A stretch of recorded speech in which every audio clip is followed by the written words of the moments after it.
તમે એમ ના વિચાર કરો કે પુષ્ટિમાર્ગની સંખ્યા ઓછી છે કે મંદિરો ઓછા છે. 12,843 તો લિસ્ટેડ હવેલી આખા ભારતમાં છે. કયા માર્ગમાં આટલા મંદિરો હશે?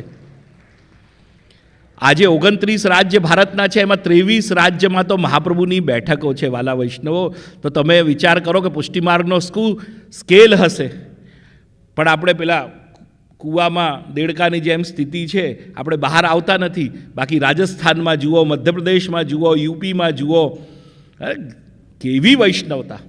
અને મધ્યપ્રદેશમાં તો 1000 ઉપર એવા ગામડા છે કે જ્યાં ગામ હવેલી છે, કોઈ મુખિયા ભીતરિયા નથી. ગામના અગર 50 પરિવાર છે, એક પરિવાર એક દિવસમાં સેવામાં જાય કે આખો દિવસનો મંગલાથી શયન સુધીનો ક્રમ હું કરીશ, બીજા દિવસે બીજો પરિવાર જાય, ત્રીજા. તો આ વિચાર કરો, આ પરંપરાનું ગત ચાલી આવી રહ્યું છે. આ કોઈ અમે નથી ઊભું કર્યું. આ માર્ગ એટલો મોટો છે અને એનું જે જાણે છે એને ગૌરવ લે છે.